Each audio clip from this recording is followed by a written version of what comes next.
नमस्कार दोस्तों, मैं कृष्ण मोहन एक बार फिर से आप सब लोगों के सामने। और आज के इस वीडियो में हम डिस्कशन करेंगे कि भाई जो 31 अगस्त को हरियाणा के युवा ज्वाइनिंग को लेके रोहतक के सेक्टर 6 में एक बहुत बड़ा आंदोलन करने जा रहे हैं, तो उस बारे में हमारे को किन किन बातों का ध्यान रखना है और क्या ऐसा हो कि जिससे हमारी आवाज ऊपर तक चली जाए और हमारा जो काम है, हमारा जो उद्देश्य है वो पूरा हो जाए। दूसरा, इसी वीडियो में हम डिस्कशन करेंगे हरियाणा पुलिस की कट ऑफ क्यों कम जाने वाली है। आपको उस बात को ध्यान से समझना पड़ेगा, तो कुछ दिनों के लिए आपको शांति मिलेगी। थर्ड और लास्ट पॉइंट आज के इस वीडियो में थोड़ा पर्सनल लेवल पे मैं डिस्कस करूंगा कि भी कल मैं उस वीडियो में कमेंट देख रहा था, कल वाले में, कि भी हमारा हरियाणा नॉन स्टॉप हरियाणा, तो उसमें एक कमेंट, बाकी सारे अच्छे कमेंट थे, कमेंट मुझे लगा कि मुझे इस बारे में बोलना चाहिए, क्योंकि आगे आने वाली वीडियोज में जब मैं उन बातों के बारे में बोलूंगा तो आपको बार बार एक वही विजन दिखाई देगा कि सर तो ऐसा बोल रहे, इसका मतलब ये नहीं, ऐसा नहीं है। उसमें एक कमेंट आया हुआ था कि सर आप तो कांग्रेसी हैं और आप कांग्रेस का पेड प्रमोशन करते हैं और इसलिए ये सब ऐसा बोल रहे हैं। तो वो सारी चीजें आपको बताऊंगा। वीडियो में आगे बढ़ने से पहले चैनल को जरूर सब्सक्राइब कर लो, क्योंकि बेहद ऑथेंटिकेटेड जो सही मायने में रियलिटी जो होते हैं वो मैं आपके साथ डिस्कस करूंगा। सबसे पहले तो 31 अगस्त की बात करें, आज के अखबार में आपने देखा होगा, दैनिक सवेरा में बहुत बड़ी न्यूज छपी हुई है और आप ये कह सकते हैं कि वो हरियाणा के युवाओं की आवाज है। 2 लाख से ज्यादा ट्विटर का एक अभियान चला और उस अभियान के माध्यम से और न्यूज़पेपर के माध्यम से एक बात तो क्लियर हो गई है कि जो हरियाणा का युवा चाहता है, जो उसकी आवाज है, वो सरकार तक पहुंच चुकी है। अब सरकार जानबूझ के अगर अंधी बनी रहे, बहरी बनी रहे, तो वो उसकी मनसा है। वो ऐसा क्यों कर रही है, वो कमीशन जाने और सरकार जाने।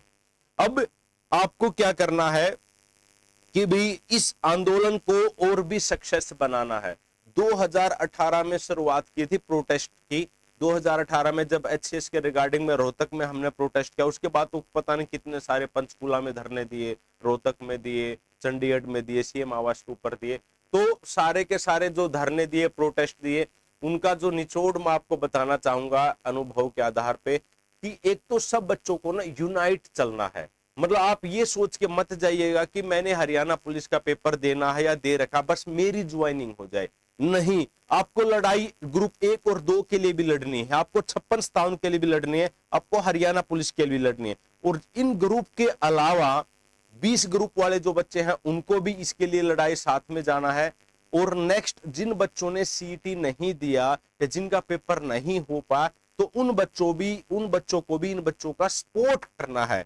क्योंकि जब तक आप एक साथ, क्योंकि सबकी डिमांड तो एक ही है ना, सिर्फ एक आपकी खुद की नौकरी की डिमांड नहीं है, ये पूरे सिस्टम में बदलाव की डिमांड है।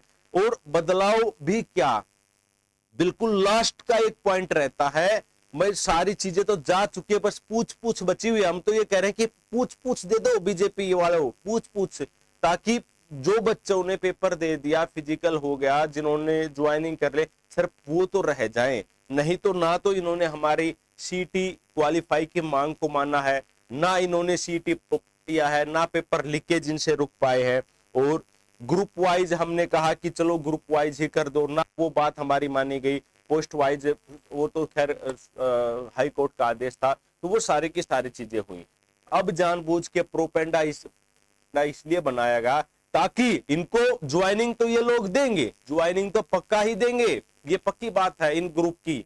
लेकिन चाहते क्या है कि भी आप इस मुद्दे को एक बड़ा मुद्दा बनाओ, आप इसको एक राजनीतिक मुद्दा बनाओ, उसके बाद ये 10,000 लोगों को ज्वाइन करवा देंगे और फिर कहेंगे देखो हमने कर दिखाया, हमने आचार संहिता के बावजूद कर दिखा। और आप लोग ये कहोगे हाँ बीजेपी सही है। भाई 10,000 लोगों को लगा के आप सही नहीं बन सकते, आपके इतिहास को खंगोला जाएगा। आपने जो पास्ट में जो वायदे किए थे, जो आपने भरोसे दिलाए थे, वो बच्चों को सब याद है कि भी आपने क्या क्या युवाओं के साथ किया हुआ है। इसी प्लान में एक तो आप बच्चों को यूनाइट रहे कि भी अब आप राजनीतिक की बातों में, मतलब कि अगर आप ये सोच रहे हो कि हम उसको नहीं बुलाए, सारे के सारे नेताओं को बुलाओ कि जो हमारे इस आंदोलन में हरियाणा की युवाओं की आवाज को उठाने में जो भी नेता, चाहे वो बीजेपी का हो, चाहे वो कांग्रेस का हो, चाहे वो बलराज कुंडू हो, चाहे इनेलो का जे जो भी है, वहां आके इन बच्चों का समर्थन करेगा तो उसको उस हलके में जहां का वो हलका वो बच्चा उसको स्पोर्ट्स जरूर करेगा। तो ये एक दो तीन नेताओं के बजाय सबको आह्वान करो कि सब ओपनली इनविटेशन है भाई, हमारा साथ दो, हम आप लोगों का साथ देंगे।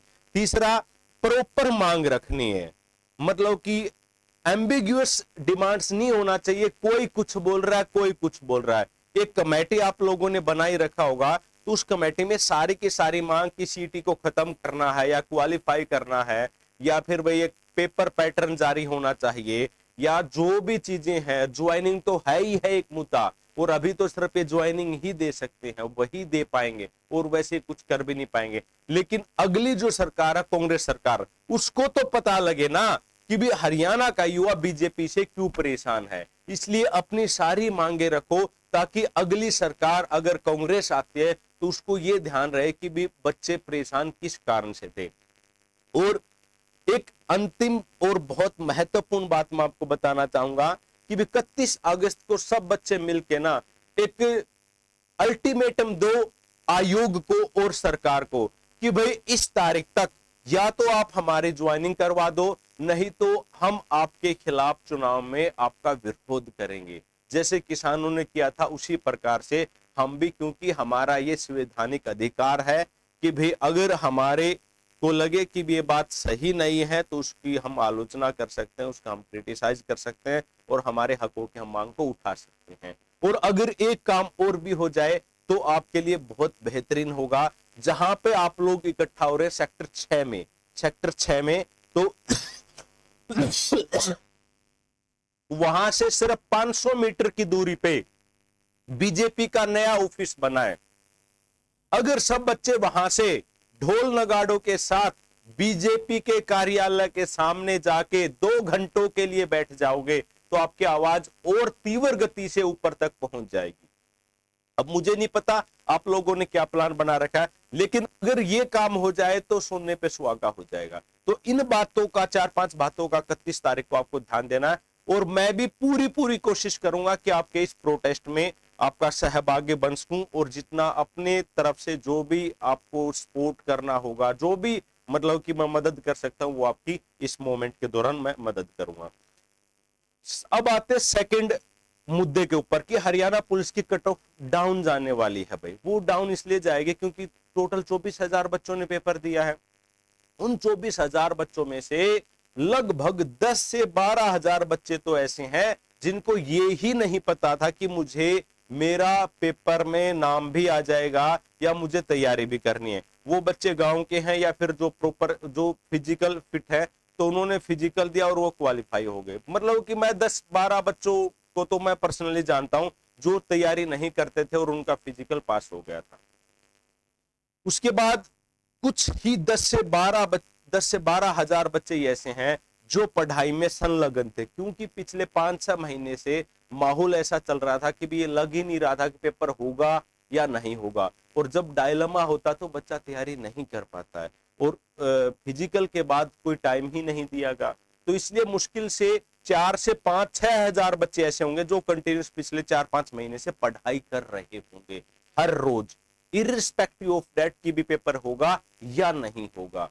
तो इसलिए ज्यादा चिंता करने की बात नहीं है। जो बच्चा ईमानदारी से 2-4 महीने से पढ़ाई कर रहा है तो उसका सिलेक्शन आराम से हो जाएगा, और cut off as compare to previous Haryana police exams जो भी होते तो उससे बहुत डाउन जाने वाली। फिर लास्ट इश्यूज जो पर्सनली आपके साथ डिस्कशन करना चाहूंगा कि भाई आपने कहा कि सर आप तो कांग्रेस का पेड प्रमोशन करते। देखो पिछले वीडियो में हमने कांग्रेस का कोई जिक्र नहीं किया कि भी कांग्रेस बहुत अच्छी है। हमने वर्तमान सरकार की जो खामियां हैं उसके बारे में हमने डिस्कशन किया, आज भी वही मैं डिस्कशन कर रहा हूं। अब एक बात बताइएगा कि भी वर्तमान सरकार को पूरे 10 साल होने वाले हैं, पेपर लीक इनसे हुआ, भाई सीटी पॉलिसी इन्होंने गलत बनाई, 10,000 बच्चों को पेपर देने से वंचित इन्होंने किया, कितनी बार ग्राम सचिव का, पटवारी का, हरियाणा पुलिस का पेपर कितनी बार आपका कैंसिल हुआ, बच्चों को पुलिस की ज्वाइनिंग, डी ग्रुप की ज्वाइनिंग 4-4 साल 3-3 साल वेट करके कोर्ट के माध्यम से इनको लेनी पड़ी। ठीक है, इन्होंने कहा था कि भी हम यूथ डेवलपमेंट खोलेंगे, वो नहीं खुला। स्पोर्ट्स नर्सरी बनाएंगे, वो नहीं आपके बनी। जिम स्टेडियम बनाएंगे, वो नहीं बना। तो फिर और क्या करें? मैं इनकी तारीफ करें, आपको लगता है? तो अगर सरकार सही काम करती है तो हम उसका समर्थन भी करते हैं। और मैं आपको बता दूं, कांग्रेस के समर्थन की जहां तक बात है, तो मैंने अपने पर्सनल लेवल पे आज तक के इतिहास में एमएलए की वोट कभी भी कांग्रेस पार्टी को नहीं दी, आज तक के। मतलब मैं अगर नहीं दे पा रहा हूं तो आप ये समझेगा कि लगभग मेरी पूरी फैमिली भी कांग्रेस पार्टी का कभी समर्थन नहीं किया। एमएलए के लिए, लोकसभा के लिए हमेशा दीपेंद्र सिंह हुड्डा को वोट किया है और उसको सपोर्ट किया है। और एक और बात आपको बता दूं, हालांकि चाहते, मैं तो ये चाहता हूं और सब लोग ये चाहते हैं कि भी इस बार कांग्रेस की सरकार आए, क्योंकि इन लोगों से बिल्कुल ये नहीं होते हैं कि पानी सिर से ऊपर जा चुका है वो। अब एमएलए की वोट मैंने क्यों नहीं दिया? कांग्रेस पार्टी के विजन से मुझे कोई दिक्कत नहीं है और बीजेपी पार्टी के विजन से भी कोई दिक्कत नहीं थी। तो एक समय पे बीजेपी पार्टी को भी सपोर्ट किया था जब हमें लगा था कि अब कांग्रेस सही नहीं है। तो ये कोई नहीं कि आपको सिचुएशन देखना, आपको उस टाइम पे विजन देखना होता। पार्टियां सब ठीक होते, लेकिन विजन में और उस टाइम पे कौन लोग गवर्न कर रहे हैं उनके ऊपर आपको देखना होता कि ये सही है या गलत है। महम हल्के में जो मेरा हल्का पड़ता है, तो वहां पे पहले बीजेपी को भी सपोर्ट किया था 2014 में, लेकिन 2014 के बाद बलराज सिंह कुंडू आए, जिनका विजन क्लियर था, जिनकी सोच क्लियर थी, जो एक सक्सेसफुल बिजनेसमैन थे। तो एज कंपेयर टू बाकी कैंडिडेटों को देखा गया ना, तो उनका कहीं मतलब जो लेवल है कैंडिडेचर, जो एबिलिटी है, वो कहीं ज्यादा है और आज के समय में भी है। तो भाई मैंने तो पर्सनली उनको सपोर्ट किया था और आज भी करता हूं।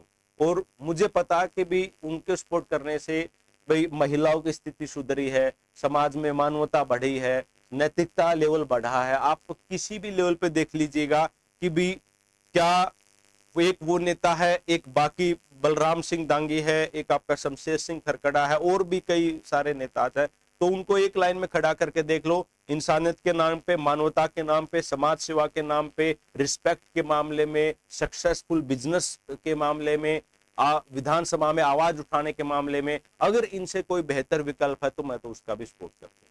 राइट? तो इसलिए आप ये मत कहिएगा कि भी कांग्रेस के सपोर्टर हैं, कांग्रेस के नहीं। हम अच्छी नीति बनाने वाले नेता, अच्छी नीति रखने वाले सोच के नेता के सपोर्टर हैं। और वो जो भी अच्छा नेता होगा, जो भी अच्छी पार्टी अपनी सोच को अच्छा रखेगी, उसी को सपोर्ट करेंगे। तो आज के लिए इतना है। Thank you for watching this video. और अपनी राय जरूर देना, आपको राय देनी है।